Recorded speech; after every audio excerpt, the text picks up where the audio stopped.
Hello and welcome to our channel. তো আজকের এই ভিডিওতে আমরা আলোচনা করতে যাচ্ছি ভারতের ভাইস প্রেসিডেন্টের ইলেকশন কোয়ালিফিকেশন অ্যান্ড ওথ। ঠিক আছে, তো চলো শুরু করা যাক আজকের ভিডিওটি। The vice president of India holds second highest office in the country. তো আমরা সকলেই জানি যে ভারতের রাষ্ট্রপতি হচ্ছে প্রশাসনিক ক্ষেত্রে প্রধান এবং তিনি হচ্ছে দেশের সর্বোচ্চ অফিস হোল্ডস করে, এবং তারপরে ভাইস প্রেসিডেন্ট যে রয়েছে তিনি হচ্ছে সেকেন্ড হাইয়েস্ট অর্থাৎ দ্বিতীয় সর্বোচ্চ অফিসে তিনি কাজ করেন। First vice president of India was doctor Sarvepalli Radhakrishnan. তো স্বাধীন ভারতের প্রথম উপরাষ্ট্রপতি ছিলেন ডক্টর সর্বপল্লী রাধাকৃষ্ণন। তো এবার আমরা ইলেকশন অফ ভাইস প্রেসিডেন্ট অর্থাৎ উপরাষ্ট্রপতির নির্বাচন নিয়ে আলোচনা করব। Like the president, the vice president is also elected through a indirect election method. তো আমাদের রাষ্ট্রপতি যেমন একটি ইনডিরেক্ট মেথডের মাধ্যমে নির্বাচিত হয়, সেরকম ভাবেই কিন্তু উপরাষ্ট্রপতিও একটি ইনডিরেক্ট ইলেকশন মেথডের মাধ্যমে কিন্তু নির্বাচিত হয়। The members of the parliament take part in the election of vice president. তো আমাদের যে কেন্দ্রীয় আইনসভা রয়েছে পার্লামেন্ট, সেই পার্লামেন্টের দুটি কক্ষের সদস্যরা হচ্ছে এই ইলেকশনে অংশগ্রহণ করে। Both elected and nominated members of the parliament be a part of the election college, but it excludes the member of the state assemblies. অর্থাৎ উপরাষ্ট্রপতি নির্বাচনের আইনসভাতে যে নির্বাচিত এবং মনোনীত দুই ধরনের যে সদস্য রয়েছে তারা সকলেই কিন্তু সেই নির্বাচনে অংশগ্রহণ করে, কিন্তু অঙ্গরাজ্যের যে আইনসভাগুলো রয়েছে সেই অঙ্গরাজ্যের আইনসভার যে সদস্য রয়েছে তারা কিন্তু উপরাষ্ট্রপতি নির্বাচনে কিন্তু অংশগ্রহণ করে না।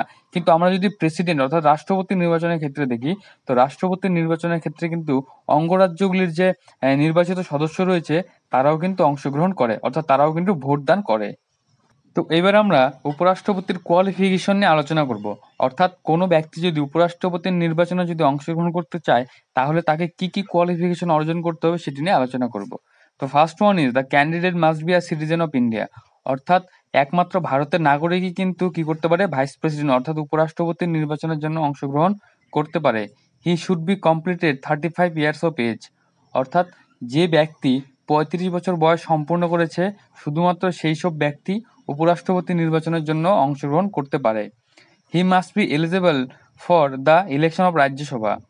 অর্থাৎ আমাদের যে পার্লামেন্টের উচ্চ কক্ষ রয়েছে রাজ্যসভা, সেই রাজ্যসভার সদস্য হওয়ার জন্য যে ব্যক্তিটি এলিজেবল অর্থাৎ যোগ্য, শুধুমাত্র সেই ব্যক্তি কিন্তু উপরাষ্ট্রপতি নির্বাচনের জন্য প্রতিদ্বন্দ্বিতা করতে পারবে।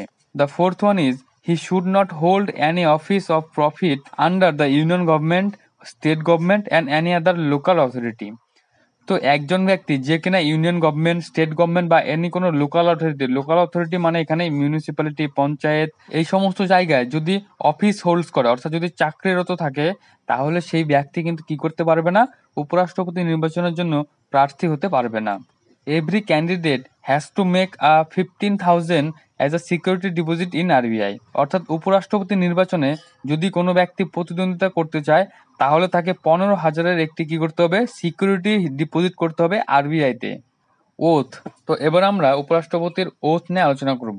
Who won the election is eligible to hold the office of vice president.